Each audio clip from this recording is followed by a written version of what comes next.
All right, Patrick, for our first sticky note, we're talking about macroeconomic updates, and we have a plethora of charts. I feel like using fancy words today because you started the show by using the word incredulous. I feel like fancier now that I've heard the word. So I'm going to say we have a plethora of charts in this episode. Here's one, Patrick, where Canada's household debt service ratio is hitting record highs. Now, what I find interesting about this chart, and then I'll let you comment, is it's forecasting into the future. I'm curious to see if this chart has taken into account any rate cuts, because obviously rate cuts would change this chart in the forecast. Yeah, they don't say in this particular chart, but to your point, number one, we look at charts, we look at the data, and then we try and do our best to connect the dots. Is what does that mean to us as investors? So when we start to look at, the household debt hitting record highs, I mean, to me, that says, okay, spending is going to have to stop. Now, keep in mind, is spending will slow down. That was the whole point of raising rates. That's why the Bank of Canada does it, is to slow down an economy. So, it's having that impact, it's having that effect to the degree it is. It's hard to trust any numbers these days, whether it's US or Canada government, by the way. I mean, the numbers just don't jive. Having said all of that, we look at the increase in what it's costing. And by the way, JG, that's debt service is not just mortgages, because the reality of it is that most mortgages have not come due for the increase in rates.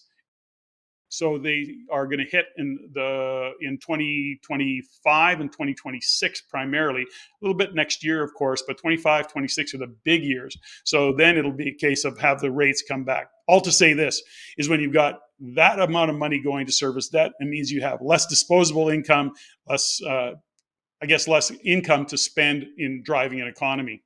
Is it possible, Patrick, that the Bank of Canada was being super, super smart? Yes, I use those two words there in the same sentence. Is it possible they were being super smart because they knew that by 2025, 2026, $900 billion in mortgages were going to be set to renew, and they had to get the big rate increase out of the way and then back down by 2025? Is it possible they're actually way smarter than we think?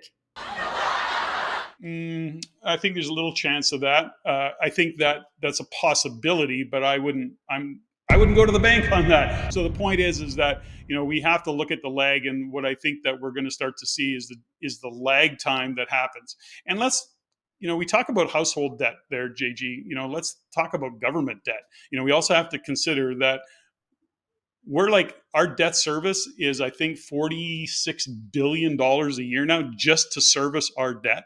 So when we look at debt service from a country point of view, as well as a household point of view, everything starts to contract, or let's put it this way, taxes will continue to rise in order to pay for all of the things that we're paying for, which just means that Canadians will have less money to spend one way or the other. Well, the answer to all of these problems, Patrick, as you know, is immigration. Bring in more immigration and solves all these problems. At least I think that's the current thinking. And as a result, this chart shows what all that immigration is doing actually to our GDP growth per capita, because GDP is not growing. In fact, GDP's last quarter just shrank, which was the second quarter in a row, but then there was a revision. We'll talk about that in a second. But the point is that with all the immigration coming in and GDP essentially flatlining and decreasing, our GDP per capita is taking a kicking. It is. And, I'm not a big fan of comparing charts, Canada to other countries. It's just, there's a relevance part of it there. But when you look at what's happening, I think this speaks to leadership full on. That's how I look at it. Whether that's leadership from the Bank of Canada, leadership from our federal government, Chrystia Freeland, and of course Trudeau himself.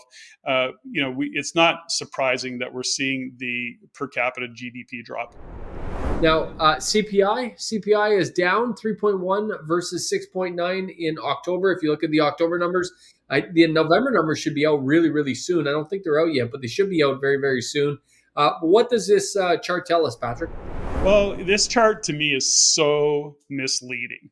Okay, we look at it and we go, oh, look at that. CPI is only 3.1%. They compare that. These, by the way, are over the last 12 months. So if you take and add that 3.1% to the top line number, that's what our GDP, or that's what our CPI has been up over the past 2 years. I guess the view of this chart, if you read that headline, is that we're only at 3.1%. Well, that's 3.1% on top of what it was last year when you compare that number. So over the past 2 years, and I can't quite read that top line number, just 6.9. It was 6.9% in 2022, and it was 3.1% in 2023. So that's a total of nine. It's actually 10%. 10%. 10% over the past 2 years. That doesn't include 2021. So again, when we look at these charts, everybody's celebrating 3.1. Again, our, Christia Freeland will come out and go, we've got this, or the Bank of Canada will go, anyways, it's a little bit, again, I'm having trouble not being cynical with all these things that are coming at us these days. But ultimately, we have to look at the chart for what it is. Well, and you're right. It's not that it's and listen, we know headlines, Patrick. They're written by journalists to sell newspapers and to sell viewership. But the fact is 3.1% is a heck of a lot better than 6.9%. But it's still gone up a lot in the last 2 years. There's no doubt. People are feeling the pinch, and when you combine inflation on top of the debt service, I think that's why. And we're seeing this across the economy. Patrick, as you know, I own a marketing agency, and the conversation with every single one of my clients in the last couple months has been, my gosh, it's just hard to get people off their wallet right now. Everyone is literally sitting on their hands, sitting on their wallet. No one is doing a whole lot. So I find that, that people are feeling the pinch. There's no doubt about it. But let's look at this, JG, for what it is. What we actually have been, I guess, programmed to think is that 2% inflation is a perfect target. Well, what people don't really take the time, and I don't think we've done a good job of even shining a light on it, is 2% per year is over 10 years, 20% plus, because it's more than that because it compounds. That's what I'm saying. So that's compounding. There's no way in hell that people's income have gone up 20+% over the past 10 years. Now, some have, but the majority have not, number one. Number two, the costs have, in fact, that's an average of 2%, and how they read CPI and the way they change the bucket around and all of that. So inflation has been much higher than that. So less disposable income, people are not spending as much. And I don't have a chart on it today, but what we know is that incomes have not come up to even meet the 2% inflation over, let's say, a 10-year period. Yeah, and I'm because I'm not nearly smart enough in my mind to figure out what 2% compounded for 10 years is. I asked ChatGPT to figure it out for me, and the answer is 21.9%, Patrick. 21.9%, just under 22%. Yeah. So what did people do? It kind of fooled everybody in general because interest rates were very low. So everybody was borrowing their future. So in other words, they're pulling, as the term is, pulling their future into today. I mean, we're looking at it from a real estate investment point of view and leveraging capital, but lots of people were buying boats, they're buying lifestyle, they're buying renovations, they were doing all sorts of things with that money. And so it looked like the economy's really moving, but as we know by the charts, it was debt driven. And we've shared that many times, as Canada's economy is literally debt driven consumerism, and housing was a big part of it. This chart here, Patrick, shows a rent inflation, how it's picking up in Canada. I guess it's going down in the US, but in Canada, rents are still ripping and roaring for sure. And that's one of the side effects of high mortgage rates is more and more people end up renting. When you have really high mortgage rates, that means that more people go to renting. And we've talked about that a lot on the show, where actually the renter profile is better than I think it's ever been in terms of some incredible renters out there looking for a great place to live, can't afford a mortgage. They end up renting. By the way, that has an effect. That has an effect on the entire rental market. And that's what you're seeing here today, because those great renter profiles that make six figures in their family or more, they can't necessarily afford a home, but they're willing to pay more for a nice home to rent. And as a result, this starts pushing up the rents. And we've been seeing that, Patrick. Look at this chart since early 2022. Yeah, 100%. And we've shared this many times, and this isn't going to change anytime soon. We'll hit that ceiling of, how high rents will go, and it'll be still driven very regionally. But ultimately, to your point, JG, people are bumping up against affordability, qualifications, interest rates. So what are they doing? They're renting. And there's a very limited supply of the right type of housing for renters.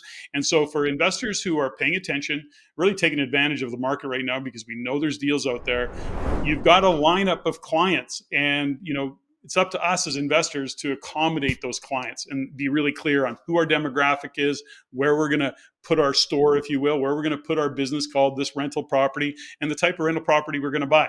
We have to think about all these headlines, all this data is wrapped around an investor mindset, not a home buyer mindset. And that's where it gets really challenging if you're just reading headlines. All right, Patrick, I want to move on to, I've been excited to talk about this the whole episode, and that is that we got Q3 GDP data came in, it was negative.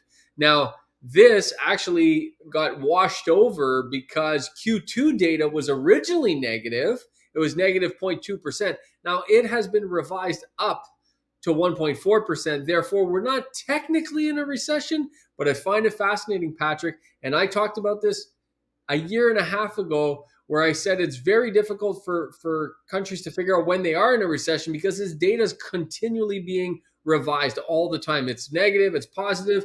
So by the time the recession happens, it'll show up in the data typically a couple of quarters too late. And this is interesting because here you have the second quarter of negative GDP, could have indicated a technical recession, which that doesn't mean a whole lot, but hasn't happened because Q2 GDP was revised positive. Well, we've been saying, gosh, for how long is we just don't see the data showing up for a recession. Now, has it slowed down dramatically in some areas? For sure. When you look at Ontario, for example, and that being our, biggest population, when they talk about a recession, what's happening in Ontario affects everything. So again, is it a Canadian recession?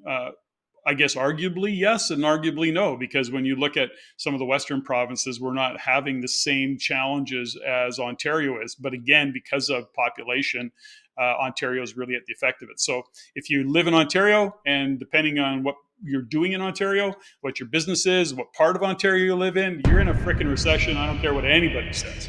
And in other cases, if you're more west, if you're into, again, Alberta, British Columbia, Saskatchewan, the Western provinces, not so much. It's a little bit scary and certainly uncertain, but we're certainly a long ways from what we would call recession territory. Now let's talk about Bank of Canada. Let's talk about the policy rate, Patrick, because they held interest rates. The Bank of Canada held rates in December again.